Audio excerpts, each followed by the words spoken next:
Hello. Hello, everybody.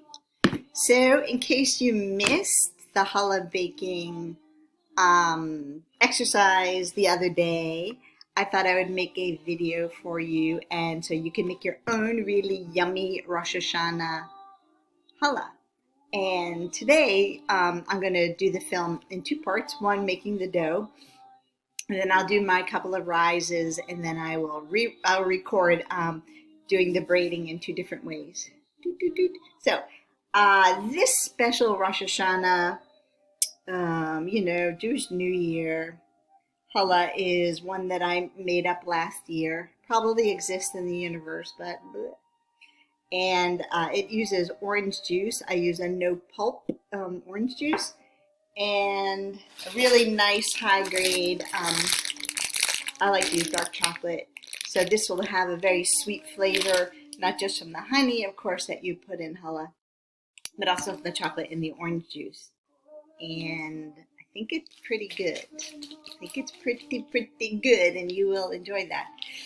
So what am I going to do first?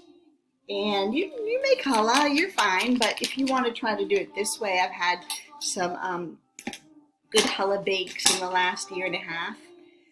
And so you can follow along, or you can, do your own, or just watch and use this little video to get sleepy and fall asleep at night.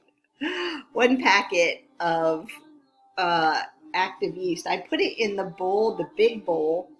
I don't use metal and yeast at the same time because I've learned, at least to think, that the yeast is there to be your helper the entire time. The most important thing, I think, in making challah, fresh eggs and fresh ingredients, but is really to nurture and take care of the yeast, and it will make a really beautiful bread for you.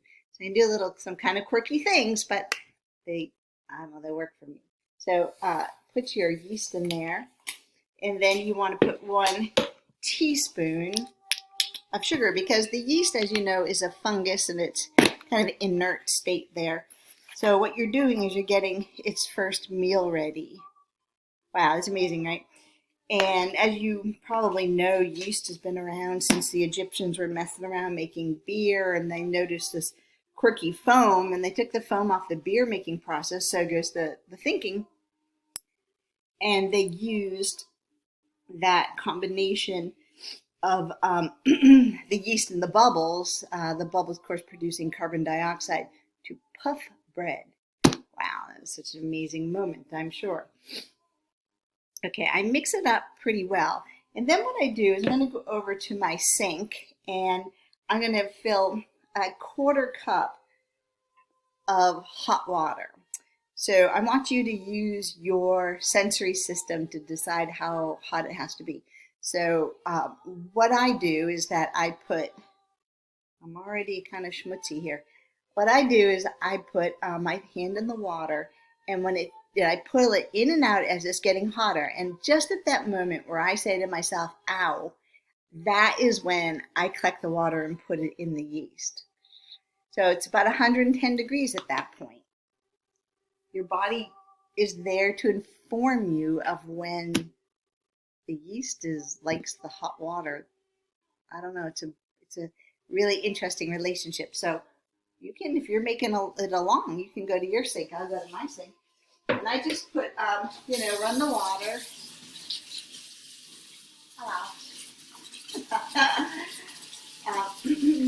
And I'm going to run it till it starts to go hot. So it's kind of getting hot now. It's getting hot now, and I'm putting my hand in and out. And by putting it in and out, you don't get habituated to that heat you're actually figuring out. So right here, it's getting too hot for my hand. Put it inside here, and I put it in with the water and the yeast.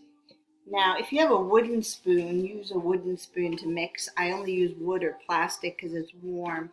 Your endeavor this entire rest of the time making challah is to keep the yeast happy. So we're kind of waking it up here.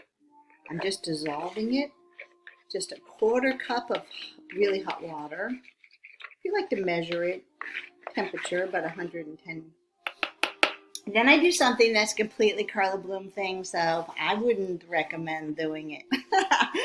But I'm going to tell my Google to play Miles Davis radio. Just trust me on it. Hey Google, play Miles Davis radio.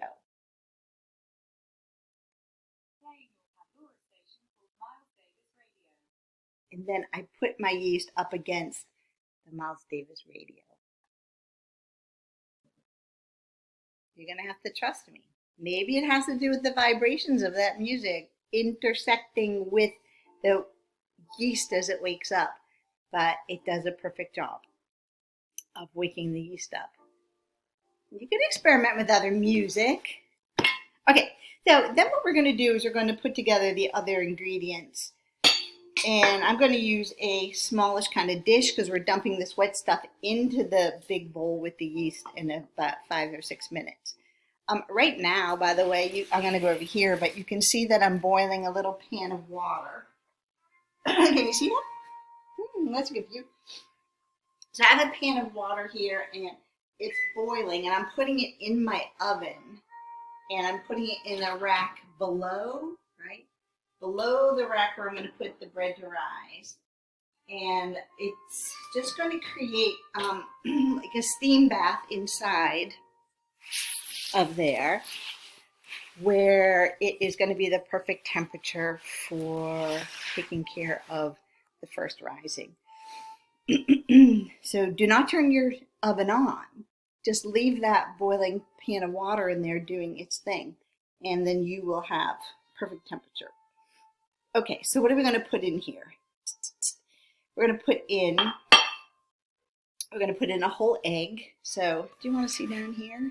Oh, yeah, come on. Oh, I'm schmutzy. You're going to have to live with it. All right, so first you put a whole egg in. Sorry. And then you're going to put in just the yolk. So I'm going to push the whites out into a bowl if I can find a bowl here. And I've just put in yolks. So I'm going to put 4 yolks. That's a whole egg plus 3 yolks. So I'm just splitting these out. These little gummy bears here. These are really nice orange looking. Wow, so pretty. And that's coloring your bread. So if you can get some yolks that from the grocery store that are kind of organic or fed organically or pasture raised, the yolks tend to be more yellow. All right, nicely done. Messy, but nicely. So this is my 3rd yolk. So altogether there'll be 3 yolks and 1 whole egg. All right, that is going to now be added to some other ingredients. We're going to put in 2 tablespoons into this eggy mixture. What's that? What's this? Oh, that is that. It's hard to know what's going on. No wonder people don't film things themselves. You're going to put 2 tablespoons in. 1, 2. And then you're going to put 2 teaspoons in of salt. Now, I have heard on some cooking shows not to use for baking the iodized salt because it makes it taste a little iodine-ish, but that's what I have, and I don't think anyone's ever really said this tastes like iodine, but has nutrients that we need. So that's 2 teaspoons of salt. For me, to be honest, that's a lot of salt. I don't add salt to anything. Or to very little amounts of things. Then you're going to put honey in your unicorn cup. Your unicorn cup is the 1/3. 1/3 is your unicorn cup. I'm trying to keep your view from where I shoved all my kitchen over to the side. So let's put your 1/3 of a cup of honey in here. And that can just kind of come out. And I'm going to just grab a spoon here. Now this part, I think you can use metal to whisk. Let me just double check I have everything I'm supposed to have in here. 'Cause I have done some Challah classes, and it's easy. Oh, it's easy to make a mistake. I think we got everything we need here. And we're going to get this just whisked up. We're going to whisk up these eggs, the honey, the oil, and the salt. So that's fairly simple. And this will make sure that there's moisture and some leavening that's going to happen, and some excellent sweet flavoring. If you're interested in having a little bit less sweetness in the challah, now I know this is supposed to be like the Rosh Hashanah sweet show, but I have to admit, I one time put, I didn't have enough honey, and I put like half the amount of honey in, and the loaves felt really light. It was amazing how sensitive I felt to it, but so maybe a little less dense if we put less honey in, if that's something you're interested in. Now I'm going to go over here and I'm going to see if I can pull up the Miles Davis yeast, because we need our yeast to start to be bubbling some carbon dioxide. And I hope it's going to work out okay. Oh, looks good. I'm telling you, it's Miles Davis, people. All right, so now this could bubble a little more before I use it, but maybe I'll just talk about it for a sec. So I always like to kind of smell the yeast, just kind of think about the bread quality of that yeast. I mean, bread is that yeast flavoring. So it's flavoring the bread and it's providing the poof. Or proof. Now the word proof I read was interesting because proofing proofing was supposed to be to kind of prove that it was living still, so it was an old yeast. So it's sort of like show me the proof. So I'm going to trust that this is poofy, and just for the sake of us moving along and a little demo, I'm going to show you what to do next. So what we do is we take this yellowy egg oil honey mixture, and you start working with the yeast like you respect this yeast of all the work that's going to do for you. So I pour it down the edge of the bowl, and I let the yeast kind of flood on top of it. Now I'm going to go get a spoon that's not on my table, because this spoon I really like to do some mixing. And I treat the yeast, like it's going to do me a big favor, and I need it to stay in a good place. So I take it and I sort of gently almost fold it in, but I'm mixing it. And there's a little bit more eggy honey mixture in this. I want to try to scoop it out because I think that will add to the moisture in ways that could help the bread. Okay, cool. So now what I'm going to do is get 5 cups of flour, and I've set aside 1 1/4 cup of the orange juice. I did put it in the microwave for a little bit, so it's not chilly, because remember, it's all about the yeast and keeping the yeast happy. So I'm going to start with my 5 cups of flour that I set aside. And I always start with 2 cups, and I don't need to be exact at this point, but I kind of like to get things going, if you know what I mean. So, I mean, challah been baked by like Orthodox women, with kids running all around, and they have to get the bread ready, and maybe they're buying it, but it's a pretty forgiving dough. And it will let you kind of push it a little bit to keep it, to get a move on. So I'm mixing in the 2 cups. All right. And then, you will notice when it starts to get a little too stiff, you'll say, or it starts to get crumbly. You trust yourself with this challah. This challah has been around for I don't know. I mean, they think it was 5,000 years ago that the Egyptians discovered yeast, so it's probably good likelihood that it's pretty forgiving and been around a long time. I put some orange juice in here. Now, I haven't used the orange juice since last Rosh Hashanah, so this is my Rosh Hashanah mixture. Smells good, man.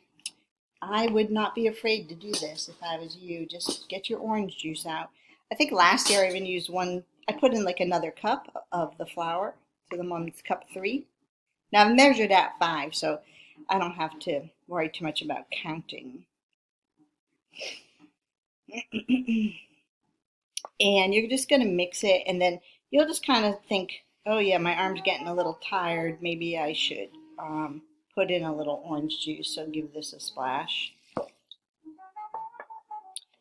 And I was thinking, some of your eggs that you put in, maybe that first egg had a lot of egg white in it, and you have more liquid than I have in my bowl. So, you're just going to try to put 1.25 cups of the orange juice in. Now, if you don't want to put the orange juice, just put warm water in. That's fine. I mean, I always use warm water. That's how I make challah. So this is a pretty big cup in here. Now, I'm pretty sure, knowing my challah baking experience, that it's going to come together pretty well into like a ball. But having said that, what I'm anticipating is it getting too doughy for my spoon and my arms. It makes sense, and then you're going to have to just move on to your hand. So some of you might already say, ugh, this spoon is too much work. Then you're going to take your spoon out and use your hand. But I still have some liquid to make it more malleable. So I put in a bunch of there. I'm going to let this get a little pasty. The whole time with this rubbery spoon or your wooden spoon, you're keeping that yeast feeling warm, and it's still growing, it's still expanding. You're going to be rising it for about 2 hours more. But that's pretty good, pretty normal. So I'm going to put in like another 1/2 cup, and I'm probably going to get a little tired and think that I should be sticking my hand in this bowl pretty soon. Before I do that, I'm going to go get my board. So I try to use a clean board because I have cats in this house and they run on this table, and I want to make sure that I keep things as kind of sterile as possible. All right, so I'm already not liking using the spoon. My arm's grumping. So what I'm going to do is I'm going to go get my board. I'll be right back. It's just over here. I'm going to grab this board. And I'm going to put it here. And I'm going to keep it in the bowl for now. And I'm going to start kind of punching it down. Collect and push. Collect and push. Collect and push. Collect and push. Collect and push. And right away you'll see it's pretty sticky, and you're going to have to put more flour in. I always say that dough knows. I'm going to change the music, by the way, just for our Jewish time together. Hey Google, can you play Matazayu?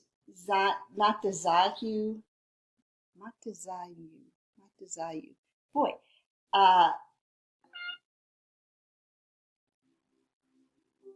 it did what I wanted, even though I said his name wrong. I don't know why. I've said that name 1,000 times.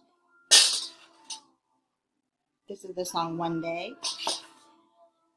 And you can listen to cool music. Maybe you make this on Friday for Shabbos, and I don't know, it's kind of a time where you can just play your music and take care of your dough.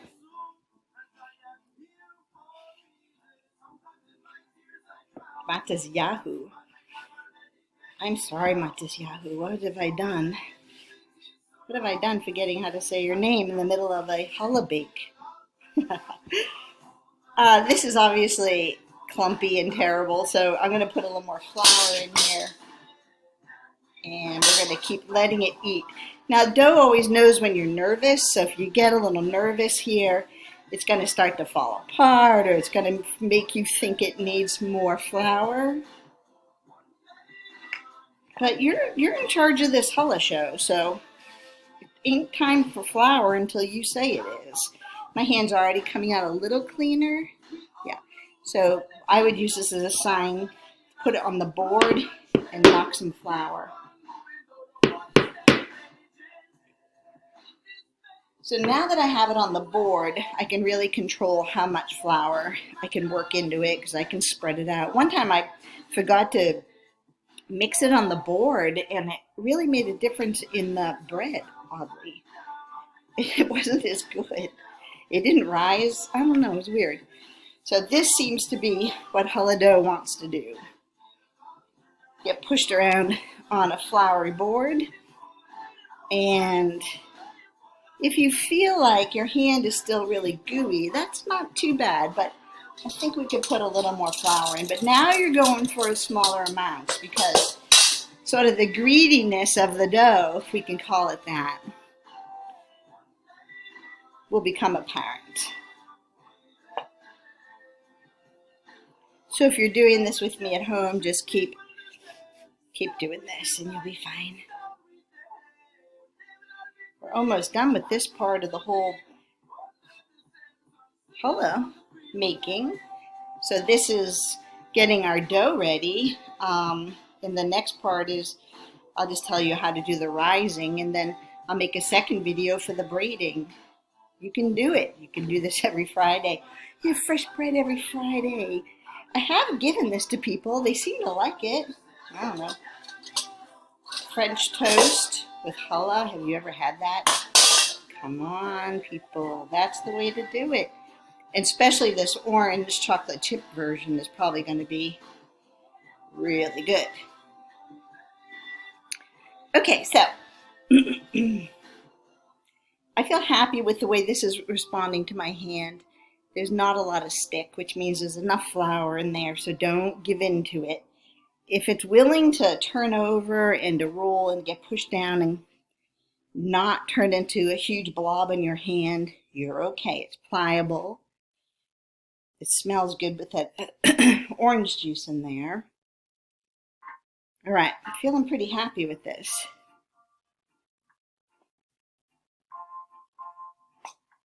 Okay, what do you think? I like it. This is nice. You know, it's that yeast. You're being grateful to the yeast. So the next part, it's a little late at night. Sorry if I look a little wonky. I'm going to clean this bowl out, and I'm going to put oil inside the bowl. And then I'm going to take this dough, and I'm going to put it in. I'm going to take it out, and I'm going to roll it in the oil. And then I'm going to wet a tea towel. I'm going to wet a tea towel with warm water, and I'm going to put it over the bowl. And I'm going to put it in that oven that has the hot water bath in there. Put it just on the rack above. And I'm going to keep it in there for 1 hour. Set my alarm. Then I come and I take the cover off and I punch down the dough and I sort of roll it with my knuckles and push it down. Cover it again. Set it for another hour. Oops. And it's at that point, actually, where I will see you next. All right, so if you want to learn how to do the braiding, or if you just want to take this and do those 2 rises, punch it out, roll your pieces, do your own braiding. I tend to cook my challah at around 370 because my stove needs 370, but I like to infuse it with a bit of heat. But you could try it closer to 350 if your oven's really accurate with 350, if that makes sense. All right, thank you. I hope that you can come back for the second part where we do 2 types of round challah to round out the Jewish New Year. Okay, bye.